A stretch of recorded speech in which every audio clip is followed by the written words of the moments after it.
Hello there, and welcome back to the railway. I have made some more progress with painting the front panels of the layout. As you can see, there's still some parts that need touching over, but I've now finished off, well, as I said, some bits need a bit of touching over, but I haven't finished the majority of it around these bits. That panel is still loose, and I've just started doing those two. I haven't done the back panels yet, because what I'm going to do is take all of that back panel off, because that is all glued. This corner piece here, that back panel and that piece there are all one section. So what I'll do is I'll take them all out, paint them separately, and then I'll put them back in after they're painted. But as you can see, it's made a big difference. So if I just run you around the edge of the layout, and you can see that I've now also gone round the edge this way, and I've also cut this panel here is I've recently cut one, and I've done it so it matches the height of the platform, so I can then try and blend it in a bit more. But yeah, I'm still a little bit undecided about what to do with this section here. I'm thinking of doing the same again, blocking it off like that, but then having a little hole that then the controller sits through. But I shall do some trial and error. I've got plenty of grey board left, and even if I didn't, I could always get some more. So I'll do some trial and error and see what works with it. But yes, that's going well. As you can, there's a little bit of this board here and here, they do seem to have warped a little bit, but that shouldn't be a problem if I just put a little bit of grey board behind them here and just pull them back down to shape. You can see it a little bit more if I angle it. Probably if I angle the camera this way, you might be able to see that it warps out there. Yeah, you can just about see it along here. About here, look. So you can just about see that it warps out. But yeah, it's not too noticeable, and if I'm honest, I'm being extremely fussy with it. So what it might just do is, as I said, have a little bit of play with some extra grey board, just trying to strengthen it up a bit. I've also been trying to get some more of this section sorted with the foam. I wanted to try and save as much of this foam as I could for actually shaping things like hillsides. So I found some cardboard packaging. I've got a load more of it underneath the layout, so I can then use that to then fill in the big gap sections there and along on this side, and anywhere else in the layout that still needs some. So yes, that's going well. Yeah, I shall end this section of the video and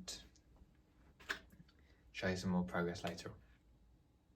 Just thought I would show you the thoughts I've been having with this bridge going across the main entrance into the station. I wasn't too happy with how the sleepers looked on top of it, going on top of the bridge. So what I have done as a trial, just to see what it looked like, was this here. This is just an ordinary bit of spare leftover track, which I have, as you can see, I've removed some of the sleepers in between. And I've tried to do, what I'll then try and do with this line, this is just a prototype then to see if it worked and kept its rigidity, which as you can see it does. I'm squeezing that quite hard and it's not bending at all. But the idea would then be is that I would then match up these lines with the lines that go across the viaduct, the bridge, sorry. So I'll just use that as a pointer. So you can see we've got the line going across here. I would then have a sleeper on top of that, and that one. So I'd only have a sleeper going on these lines here. Sorry about my voice. So then it kind of blends the fact that tries to make it look like there aren't the sleepers on there. because I think it looks a little bit strange having the sleepers just random, just the way that they are. So I'm going to try that with this bit of track and I'll show you how it looks. The next thing I'm going to be doing with the layout is filling in all of these gaps where there's no sleepers. So what I have is these sleepers that I've got a box of cutaway sleepers that I cut off the tracks when I was making the layout. So all I'm going to do is cut the chairs off and then slide them under like so. As you can see, there's a few here that I've just dotted around where they're going to be going.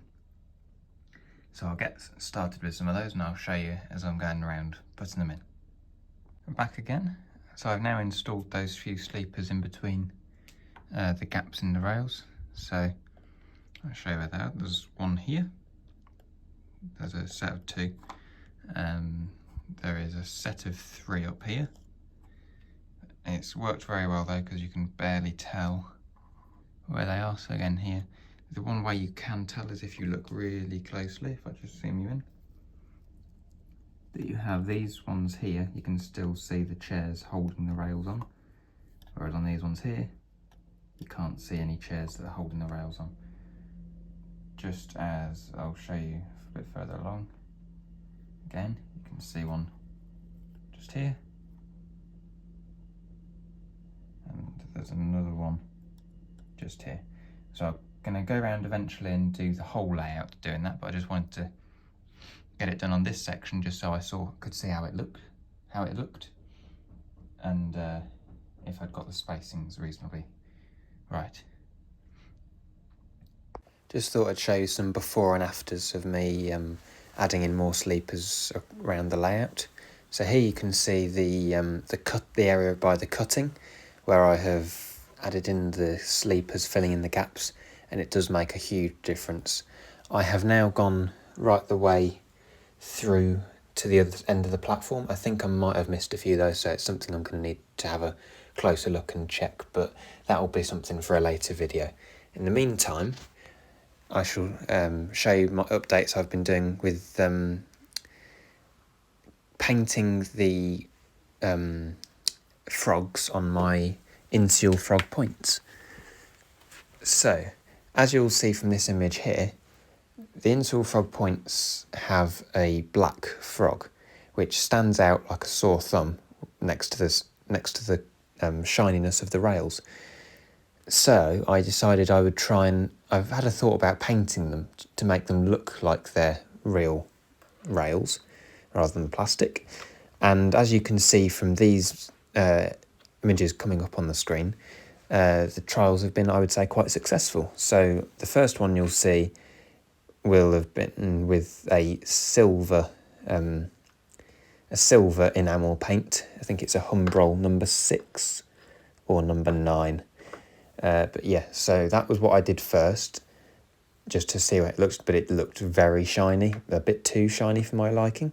So then I tried with some brown and gold paints on another point, and then I tried going back to the first point, as you'll see with an arrow here. I then tried adding some brown paint over the top of the silver paint, and it works really well, and you almost wouldn't notice that the frog there was actually plastic. So I'm really happy with how it looks. And it looks much more realistic when compared to points like these on the Severn Valley Railway, where you can see some of the rails are rustier than others. Anyway, thanks for watching this far into the video. Now you'll be able to enjoy the running session that celebrates surpassing 250 subscribers. I have done most of the filming for this video. This is now Wednesday that I'm talking to you now. So if there's any comments that came through after Wednesday, I do apologise, but if you have put any requests in after Wednesday, then they can be in future running sessions later down the line. But yeah, thank you for watching. Enjoy the running session that's coming up, and I'll see you in the next video, which is going to be a how should I say, a day out, should I say, at the Severn Valley Railway Diesel Gala.